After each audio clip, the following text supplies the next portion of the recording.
Assalamualaikum warahmatullahi wabarakatuh. Nama saya Muhammad Yusuf, NPM 224111002, kelas manajemen 22C. Saya akan menjelaskan tentang teori etika bisnis.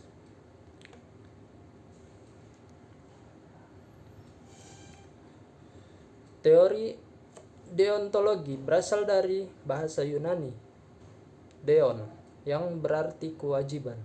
Etika deontologi menekankan pada kewajiban manusia untuk bertindak baik.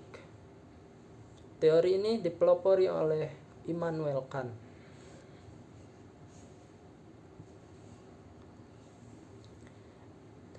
Adapun contohnya seperti misalnya kisah Robin Hood yang mencuri karena mempunyai kewajiban membantu orang yang miskin.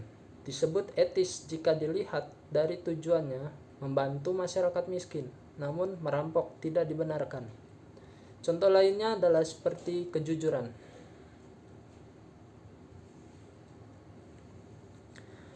Utilitasisme teori. Utilitasisme etika adalah etika yang didasarkan kepada prinsip manfaat dan kegunaan.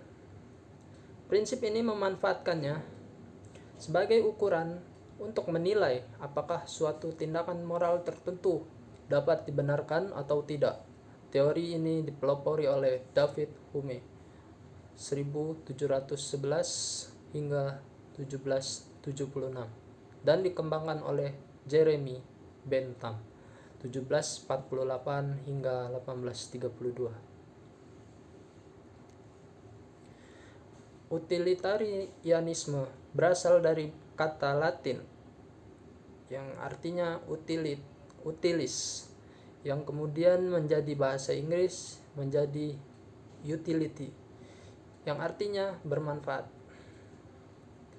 Berten 2000 menyatakan bahwa suatu tindakan dapat dikatakan baik apabila membawa manfaat bagi sebanyak-banyaknya anggota masyarakat, atau hasil, tujuan, dan hasil.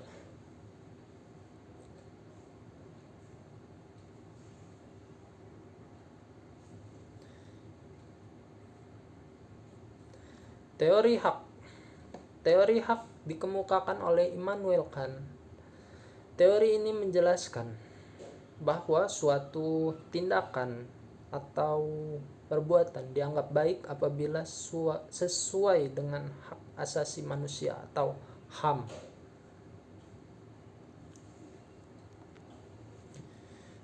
Teori hak terdiri dari satu, hak hukum atau legal right.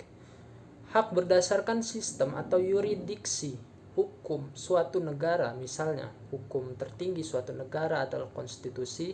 Konstitusi dasar negara yang bersangkutan antara lain mencakup hak untuk hidup, hak atas kebebasan, hak atas kebahagiaan, dan hak atas kebebasan berpendapat. Dan yang kedua, ada hak moral.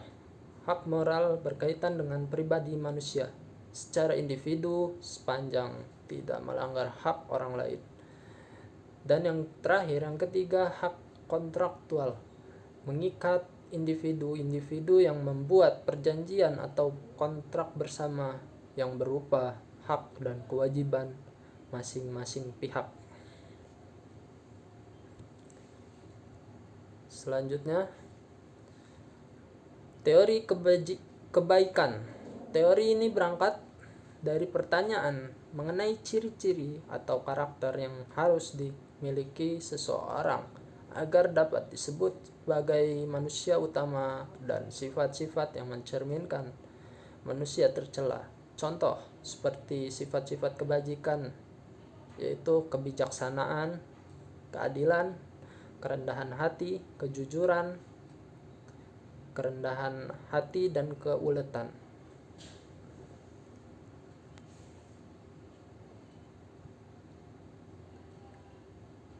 Selanjutnya, ahli teonomi teori.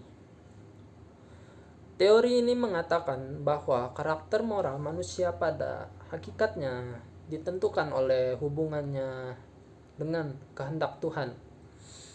Jika mengikuti perintah Allah, maka secara moral dianggap baik. Begitu pula sebaiknya.